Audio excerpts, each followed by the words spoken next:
Bienvenue sur Écho de l'actu, notre nouveau rendez-vous pour être toujours tout près de l'information multiculturelle et pluridisciplinaire de nos différences plurielles.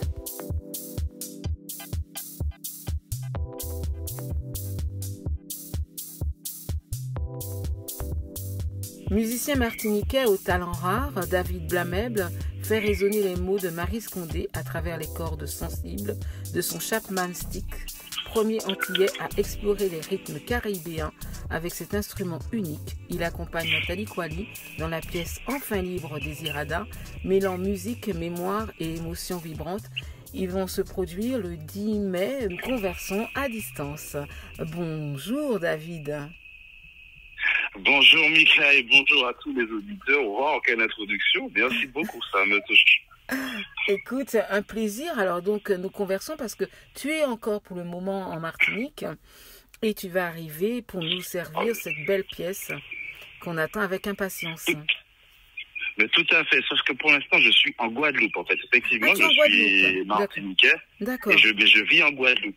Ah. Et donc oui, j'ai hâte en fait de proposer justement au public francilien et d'ailleurs donc cette adaptation justement donc de Enfin libre des Iradas avec Nathalie qui performe magnifiquement bien.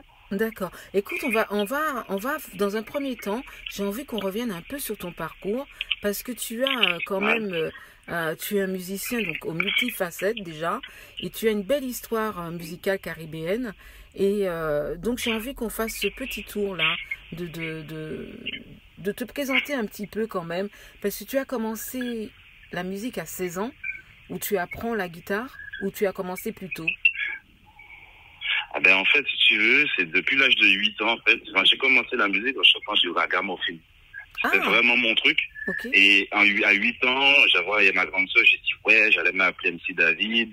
Parce qu'à l'époque, les thèmes, tu vois, c'était la musique qui vraiment véhiculait vraiment de vrais messages. Ce qu'on entendait dans les ondes faisait plutôt, je trouve, élever vraiment nos niveaux de conscience. Et c'était, fallait chanter, donc, non à la drogue. Et faut se protéger du sida. C'était surtout les deux thèmes dans les années 90 qui étaient de prédilection. Ouais. Donc je voulais m'appeler MC David. Plus tard, donc arrivé au collège, voilà. Mais après arrivé au collège, mais je continuais à chanter. Mais là, c'est devenu Dadou Maïki. D'ailleurs, c'est un nom que j'ai toujours gardé, puisque je chante également quoi, aussi. Tu dis Dadou Maïki. D-A-D-O-U-M-I-K-E. Ok. Et mais justement, la petite précision, elle est importante. Parce que du coup, en fait, quand je suis arrivé au collège, j'ai eu la chance d'avoir fait la vie. C'est vraiment la vie, c'est l'univers, appelez-le comme vous voulez. J'ai rencontré, tous mes copains étaient des enfants de musiciens connus. Ah. Je n'ai pas fait exprès, mais donc ils avaient cette sensibilité-là. Donc quand je suis arrivé au collège, j'ai fait la connaissance de Yann-Cédric Porlon, qui était le fils qui nous a quittés, et qui était donc le fils des artistes Annick et Jean-Claude. D'accord. Donc voilà, donc les stars du zouk que tout le monde connaît, avec le titre notamment Sentimental que tout le monde connaît. Et c'était mon ami et donc il a monté un groupe. Notre premier groupe, on avait 14 ans, qui s'appelait Concept J. Ok. Et dans le groupe, voilà, donc il a décidé, moi je ne connaissais pas ce genre de groupe. Ce que je voulais, moi, c'était écrire des lyrics et les chanter. Oui. Tu mets les c'est tout. Et voilà, donc j'écrivais mes chansons, voilà, c'était des chansons de l'époque, etc. Et c'est d'où justement est venue cette époque ragamuffin, d'où est venu le beatbox dans ma musique. D'accord. Parce que je fais beaucoup de beatbox, donc pour ceux qui ne savent pas, c'est le fait de faire le rythme avec la bouche, imiter la batterie, les percussions avec la bouche. Et donc j'ai appris ça à toute ma période ragamuffin, parce qu'à l'époque, il n'y avait pas forcément de lecteur MP3, même qui est désuet aujourd'hui d'ailleurs, le lecteur MP3, mais quand il y en avait un qui chantait, l'autre faisait le beatbox, c'est comme ça qu'on faisait. Oui. Et donc, c'est comme ça que j'ai appris le beatbox à l'époque. Et donc, je suis entré dans le groupe de Concept J. Concept J qui a vraiment pris forme, peut-être, j'étais déjà rentré au lycée, premier concert, j'avais 15 ans, en seconde. Ah, mais vous avez fait des concerts et tout ça? Ah oui, non, on a commencé des concerts, vraiment le groupe live même a commencé en seconde, Concept J. Et dedans, c'est là que dans le même collège que moi, il y avait notamment aussi Nicolas Pélage, donc qui est choriste reconnu aujourd'hui, et Thomas Bellon, actuel batteur de Cassav. D'accord. Oui. Et mais alors, donc c'est vraiment des copains de collège. David, tout ça se passe en Guadeloupe? Non, en En Martinique. Martinique, d'accord. Oui, c'est qu'après que Oui, tout à tu as fait. été vivre en Guadeloupe. Donc, tu as vécu ton enfance en Ah Martinique. oui. D'accord. Mhm. Oui, j'ai vécu mon enfance. Absolument, peut-être que je suis long, je crois que tu voulais entendre vraiment toute mon histoire. Oui, Que oui, bien j'ai... sûr, oui, oui. Voilà, c'est un peu, Mm. c'est un peu ça. Oui, tout ça se passe en Martinique. Ok, d'accord. Et donc là, c'est la période lycée, donc on a fait des concerts, etc. Et après, donc, le temps de partir en France, à 16 ans, j'avais remarqué qu'il manquait de guitaristes en Martinique, et c'est là que je me suis dit, tiens, je vais commencer à apprendre la guitare Ok. pour pouvoir continuer à jouer dans le groupe, etc. Mhm. Et ensuite, bon ben voilà, on grandit, et puis entre-temps, le groupe se sépare, on se reforme avec d'autres copains, mais on reste quand même en contact avec la plupart des membres. Mhm. Et ensuite, on part faire une formation donc dans l'Hexagone. Tu fais une Et formation tout, justement, musicale. Tu fais une formation de musicologie. oui, toujours. Oui. Voilà. Alors, pour formation, déjà, j'étais dans le nord de la France. Et puis après, je suis arrivé sur Paris, faire une formation en musicologie à l'Université Paris 8. Mhm. Et donc, c'est à partir de là, justement, où il y a beaucoup de choses qui se sont débloquées. Ouais. Donc, très vite, j'ai commencé à accompagner d'autres artistes. Donc, j'ai eu la chance de faire des tournées, notamment en Afrique, vers 2006 avec Jacob Desvarieux, Oui, c'est ce que j'ai Eric dit, j'ai Turgal, dit, wow. Princess Lover. Enfin, pendant 3 ans, effectivement, j'ai été aussi guitariste de Dédé Saint-Prix. Ouais. Et j'ai aussi, puisque ma carrière de chanteur était un petit peu à côté, j'ai eu la chance, et Jacob Desvarieux qui m'avait appelé en 2006 pour faire un duo avec la chanteuse Laurie, Oui. sur le titre Parti pour Zouké. Mhm. D'accord. Parti pour Zouké sorti en 2006. Donc voilà, donc à partir de là, beaucoup d'expérience dans le milieu, surtout caribéen, Ouais. accompagné beaucoup d'artistes caribéens.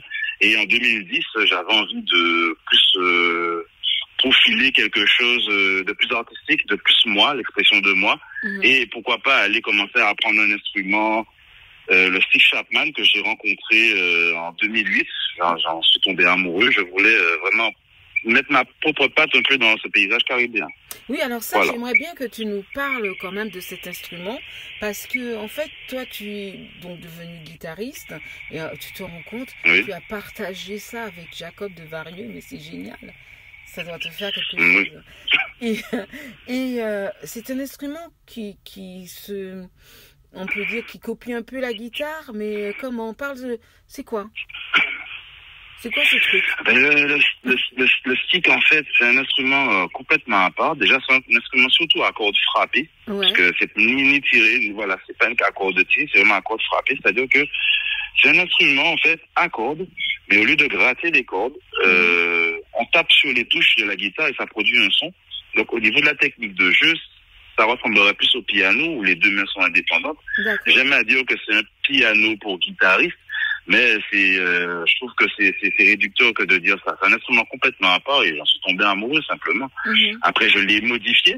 Je l'ai modifié pour pouvoir mettre aussi des sons de synthé dedans et aujourd'hui, ça me donne un instrument hyper complet, donc avec une tessiture grave, une tessiture aiguë et des sons synthétiques qui font que ouais, je vous dis oui, on peut avoir un orchestre avec une seule personne. Avec une seule Il manque plus que le batteur.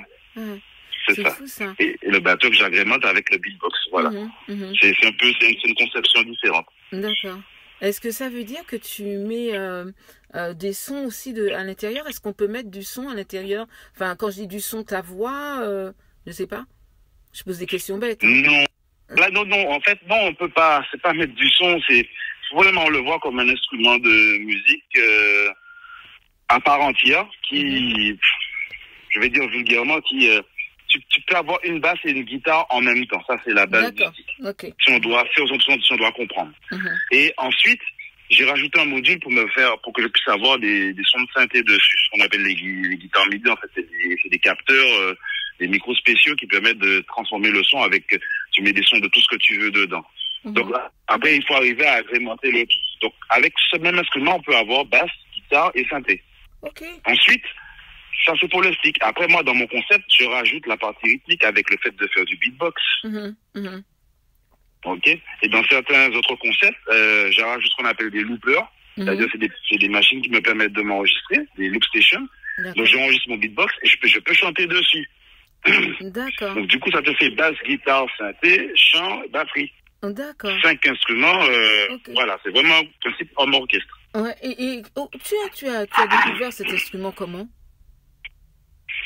Eh bien, en fait, c'était juste avant de partir faire mes études sur l'Hexagone. Mon oncle, mon parrain, m'avait offert des VHS de méthode guitare, hein, Oui. que j'avais pas Internet à l'époque. Et dedans, il y avait une technique qui était abordée, qui était celle du tapping. C'est le fait de taper sur les touches au lieu de les gratter. Une méthode de guitare. Et quand j'ai vu ça, moi, c'est comme si, waouh, moi, je trouvais ça tellement magique. Parce que moi, j'avais envie de faire comme des pianistes aussi, avoir les deux mains indépendantes l'une de l'autre. Et j'aime beaucoup la guitare, mais j'avouais que ça me gênait un peu ce côté où les mains sont dépendantes justement l'une de l'autre.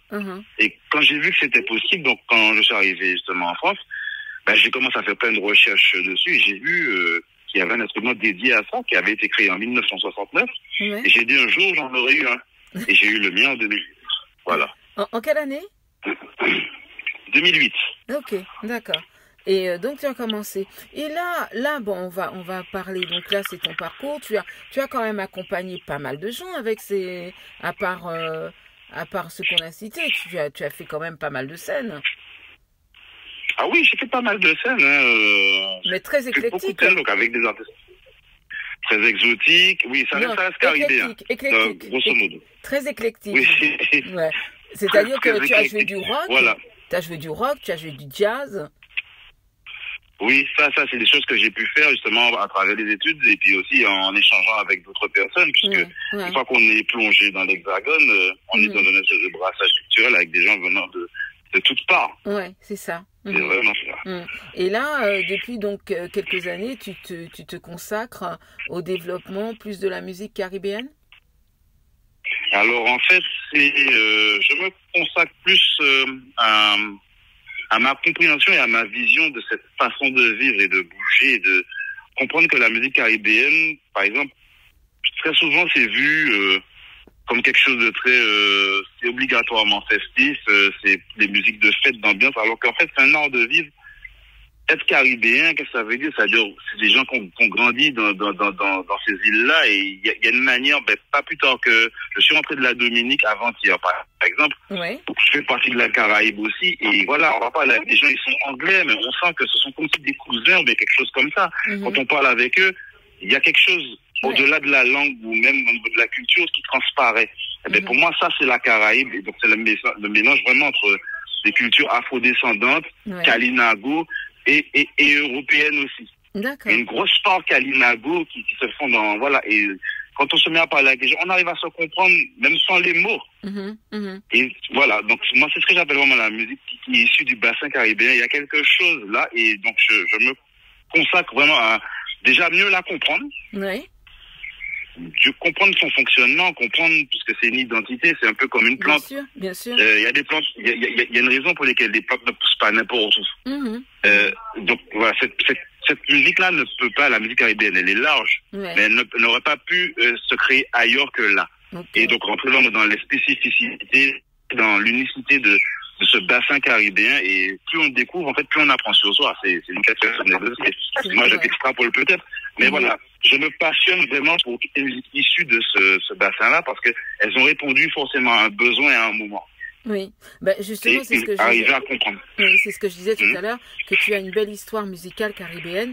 Et là, j'ai envie de savoir comment tu as rencontré Nathalie Kwali et le projet autour de Désirada. Alors, le truc étant, c'est que j'avais commencé déjà à ne plus vouloir trop accompagner tout le temps, ne faire que ça. Oui. J'ai pris le risque, et en plus d'aller avec un instrument que personne ne joue. Donc, il y en a plein qui m'ont dit, mais David, tu es fou, faut pas faire ça. Mais oui, mais moi, je sens que mon cœur, il me dit d'aller là. D'accord. Et donc, au fur et à mesure, j'osais me montrer avec cet instrument. Alors, au départ, j'étais peut-être maladroit avec, mais bon, j'ai dit, j'y vais. Je veux qu'on me voit, bon, par tout ce qui est réseau social, on me voit avec ma guitare bizarre. Bon, David, on le connaît de toute façon, il est barré, se met toujours dans des trucs. Mais n'empêche que j'y croyais et j'avais envie. Heureusement que j'ai rencontré des gens qui m'ont donné la force, qui me donnent la force par leur barrière aussi, des fois. Ça permet de se renforcer et de savoir, en fait, à chaque moment se dire, qu'est-ce que je fais là? Pourquoi je le fais? En fait, c'est revenir vraiment sur ces bases. Et donc, à force d'avoir fait ça, voilà, j'étais reconnu comme quelqu'un pouvant, étant capable de pouvoir au pied levé venir, mettre des émotions avec sa musique et à la limite, même le faire avec très peu de musiciens, voire même tout seul, arriver à créer quelque chose qui est toutes les graves, les médiums, les aigus, en fait, tout ce qui fait qu'une musique, voilà, elle est équilibrée.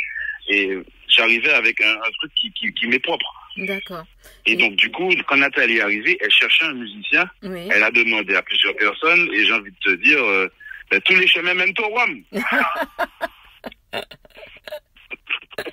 Tous les chemins mènent au Rhum. Et oui. Voilà. Oui, elle m'a raconté quand même, voilà, déjà. Et en fait, comment toi tu as, donc vous vous êtes rencontrés, voilà, vous avez échangé, ça a matché. Et qu'est-ce qui t'a donné envie de participer finalement à cette aventure scénique qui, voilà. En fait, déjà, c'est bien Maryse Condé. Bon, on entend parler, mais je suis pas forcément un grand lecteur. Ouais. Mais donc, par rapport à Nathalie, je rentre plus dans l'univers de Maryse Condé, qui est un personnage haut en couleur. Quelqu'un vraiment qui est quelqu'un de singulier. Oui. Quelqu'un, voilà, ce sont des références, en fait. C'est des gens comme ça que j'ai envie de ressembler. Des gens qui ont quelque chose à dire et puis qui restent campés sur des positions parce que ça se vérifie par leur expérience. Ils disent quelque chose. Ça se vérifie dans les racines du vécu de cette personne, en fait. Et artistiquement, la manière dont elle amène les souffrances et tout ça, c'est très intéressant. Et deuxièmement, mais Nathalie Kouali, c'est une comédienne excellente. En fait, pour moi, c'est les émotions. Déjà dans la vie de tous les jours, elle est haute en couleur, mais en plus sur scène, il y a une énergie qui est mise. Est-ce que tu connaissais Nathalie avant? Pas du tout. Voilà. Donc c'est ça. Donc quand même, elle a réussi à te donner envie de la suivre artistiquement quand même. Hein? Oui. Non, de nom, je connaissais Nathalie. J'avais déjà entendu, mais on n'avait jamais collaboré ensemble. Voilà. Et voilà. Et après, on apprend à se connaître. Voilà, c'est vraiment, c'est une danse en fait. Hein. C'est vraiment sur scène. J'essaie vraiment de suivre Nathalie.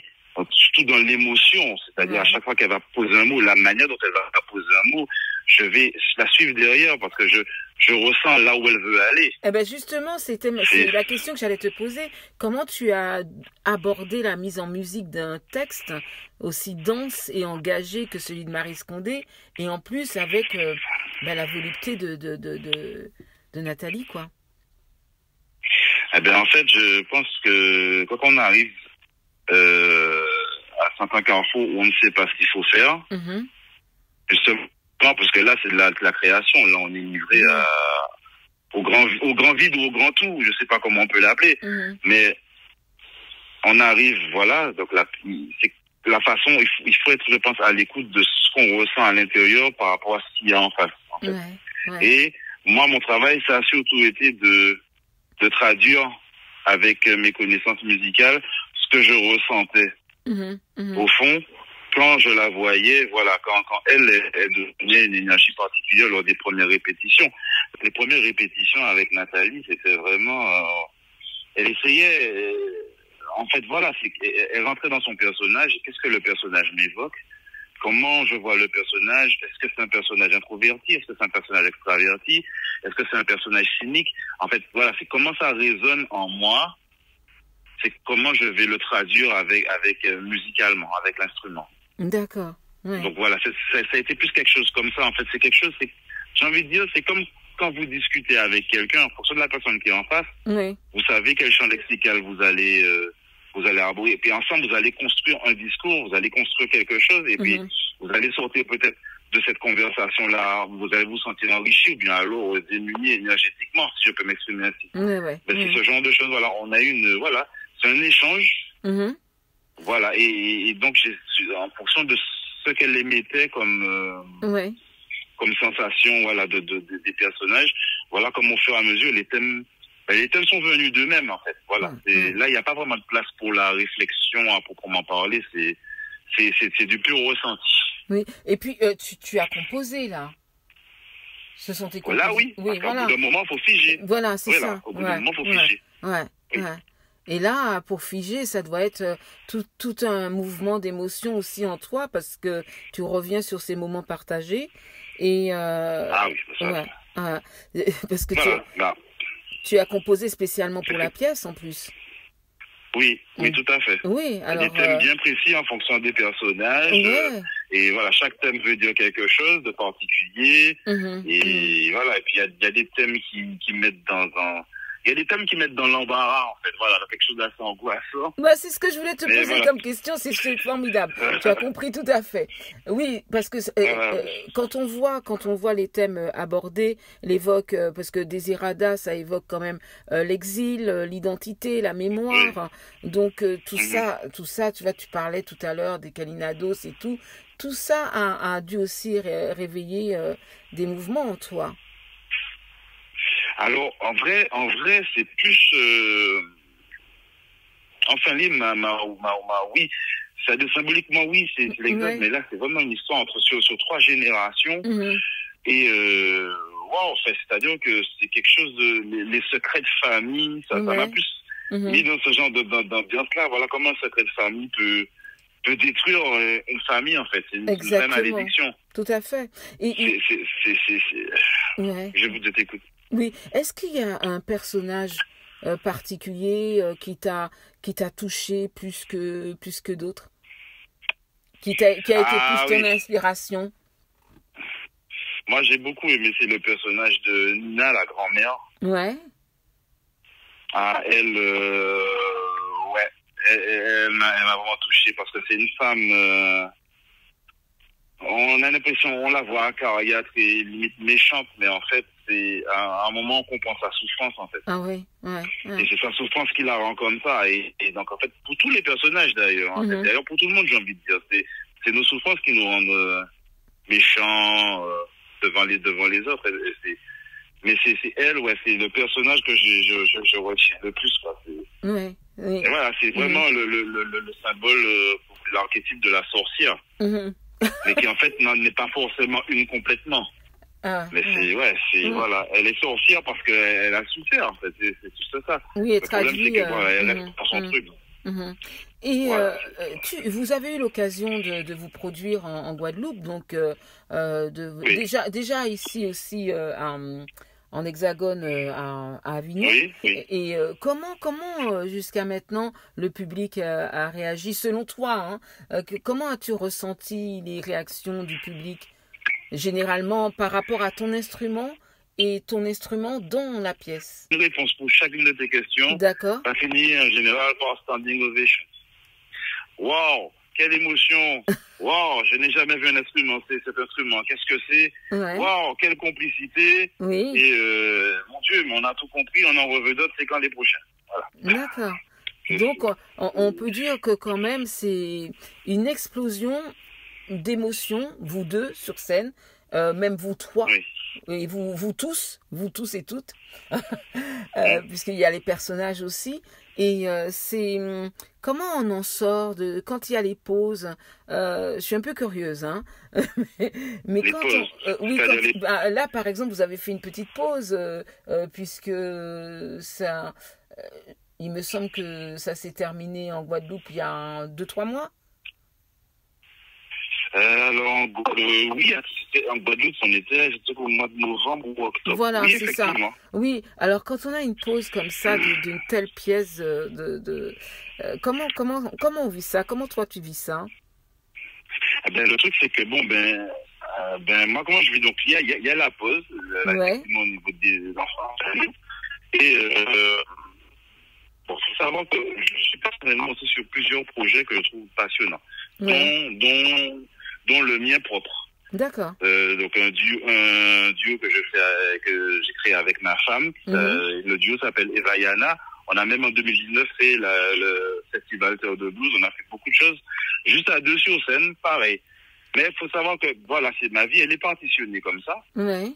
Mais je sais que, et donc du coup, ce qui fait que pendant toute cette période-là, c'est comme si, voilà, j'ai vécu cette très belle aventure. Oui. Donc on a fait en fin libre. Mais après, clac, on appelle ça, toute mon énergie va sur un seul projet. D'accord. Mais en fait, ce que je sais qui sera bien, c'est quand je vais revenir donc au mois de mai, c'est comme si je vais redécouvrir la pièce. C'est-à-dire, il y a des choses qui vont revenir. C'est-à-dire, c'est comme quand on laisse une pâte reposer. Laisse-la reposer. Il y a des automatismes qui vont revenir. Il y a des choses certainement que je n'aurais pas vues. Et ça s'est fait, il y a eu plusieurs potes du genre, hein, depuis 2022 avec Nathalie. Et à chaque fois, c'est toujours ça, c'est qu'on redécouvre la pièce et chaque fois, elle change. D'ailleurs, les personnes qui sont venues nous voir au début et qui viennent nous voir aujourd'hui, mais on a dit que c'est pas la même chose. Mais en fait, on suit un petit peu le cours de la vie comme ça. D'accord. Et, voilà. Et toi, personnellement, musicalement, professionnellement, qu'est-ce que ça a changé en toi de jouer sur ces mots écrits de Maryse Condé?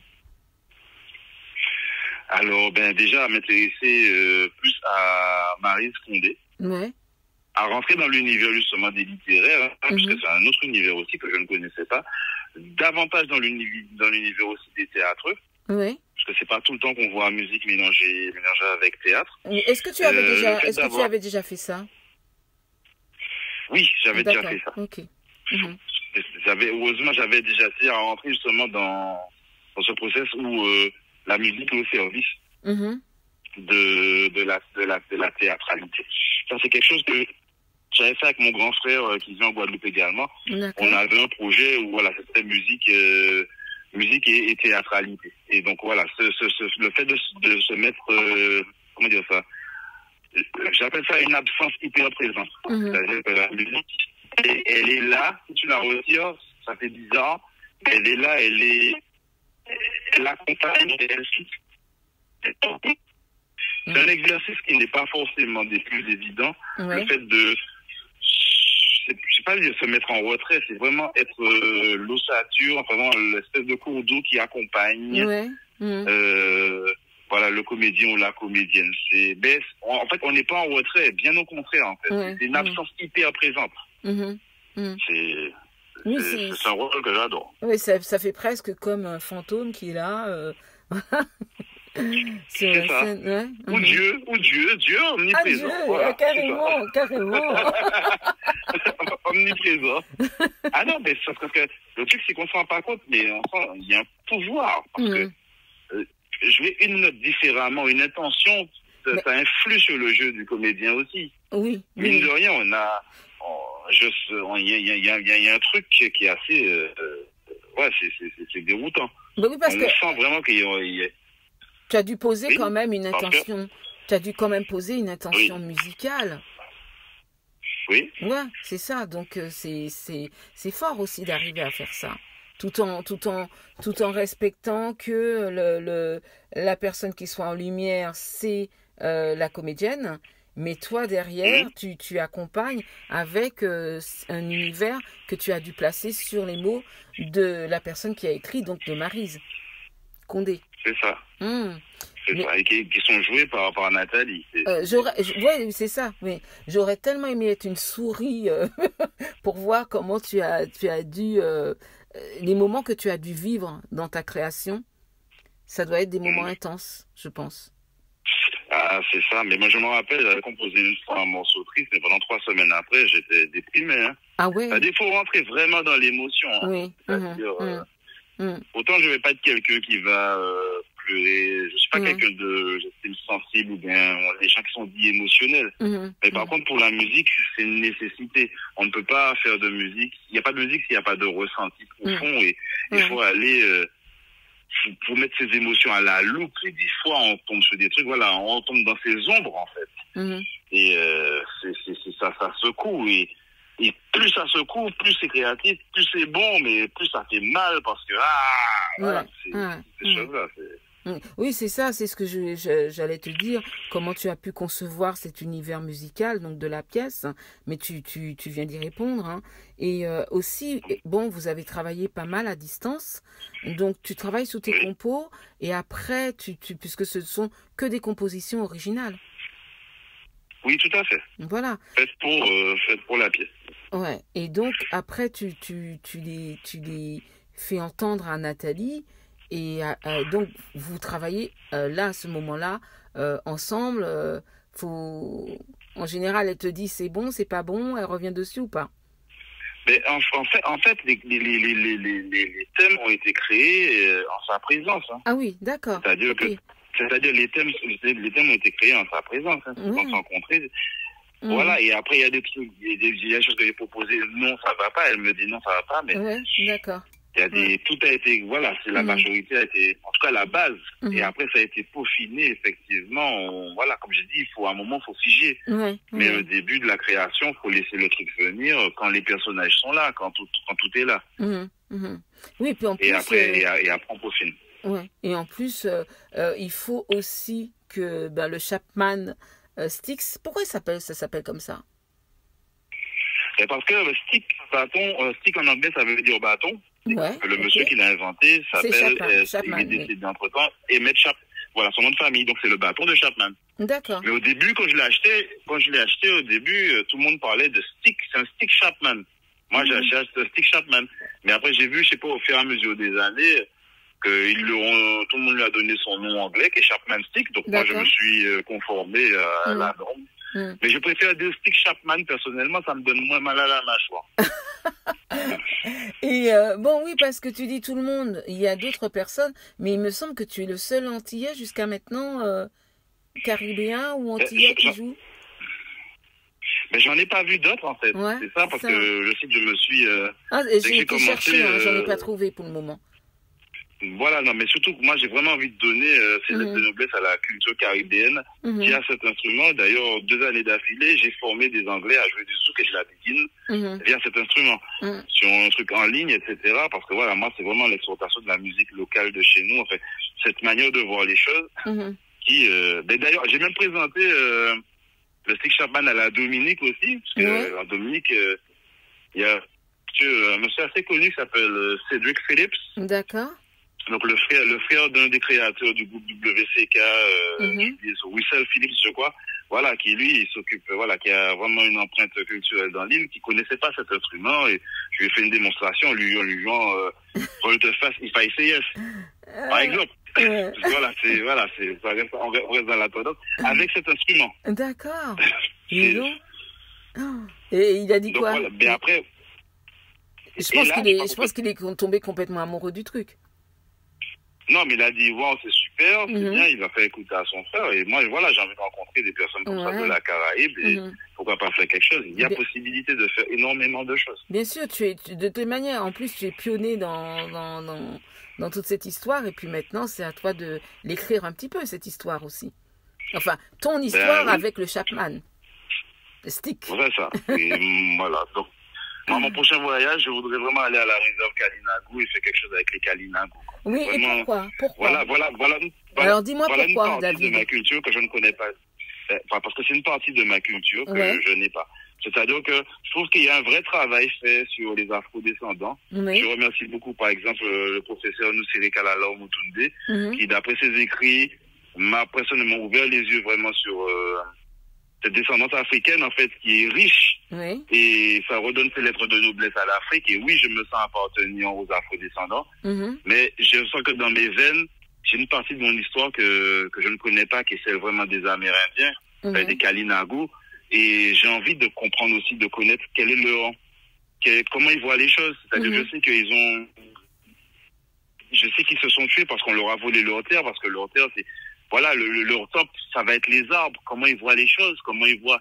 Ça, c'est quelque chose, j'ai envie d'être initié à tout ça. D'accord. Voir avec les yeux, justement, de ces gens qui sont aussi mes ancêtres. Oui, tout à fait. Donc, voilà, tu as raison. Voilà. J'aime bien aussi mes ancêtres. Oui. Ouais, parce que nous sommes pluriels. Carrément. Bon, exactement. Exactement. Donc voilà pourquoi j'ai envie d'absolument rencontrer les Kalinagou. D'accord. Donc Evayana, c'est ta femme? Tout à fait.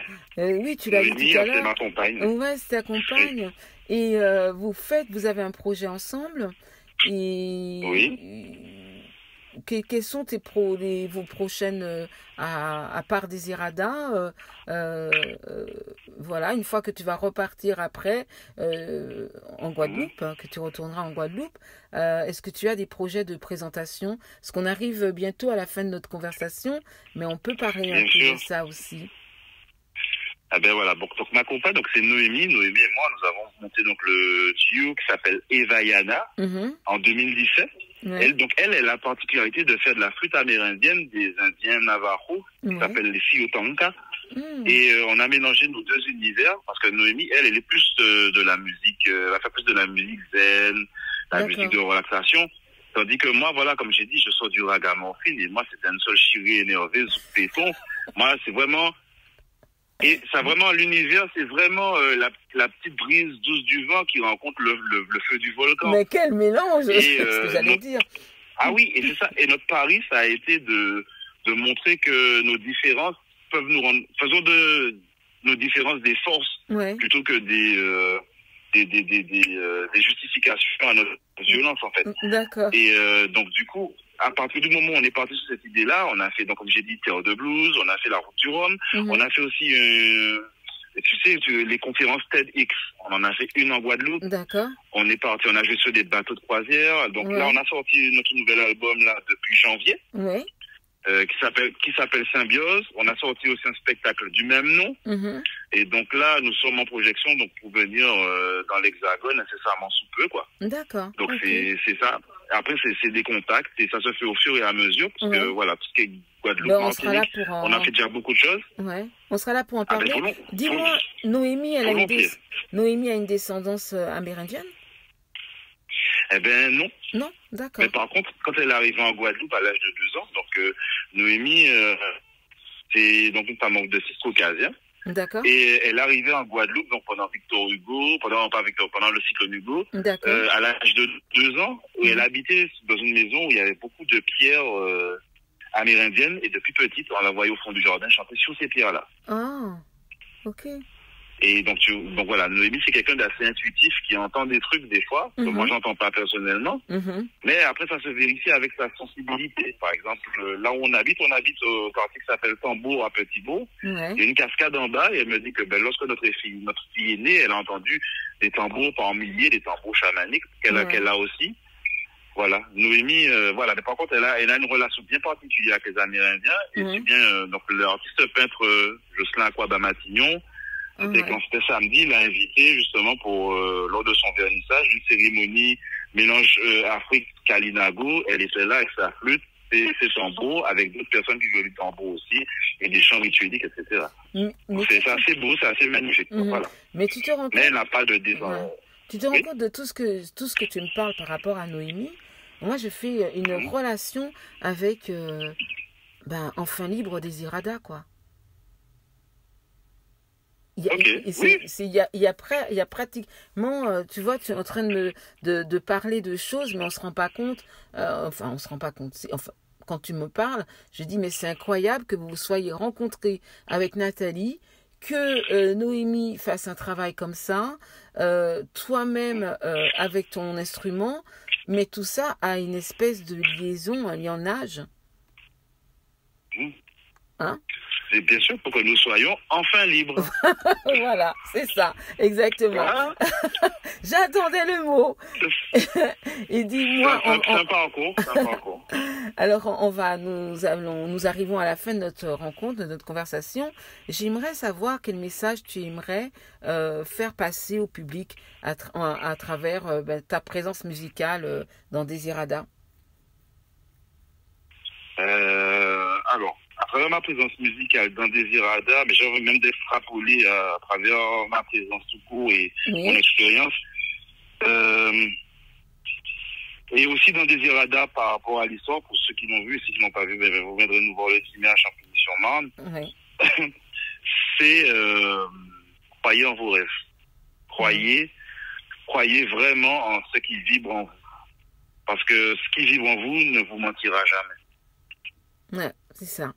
Voilà, c'est vraiment ça. C'est vraiment ça. Croyez, allez-y, mais par contre, faites-le sérieusement et à fond. Et si vous avez un truc dans votre cœur, allez-y. Même si on vous dit non, parce que j'en ai entendu, tu vas pas y arriver, tu es nul, tu es ceci, tu es cela, en attendant, mais j'avance avec ma nullité, je trouve que j'avance très bien avec ma nullité.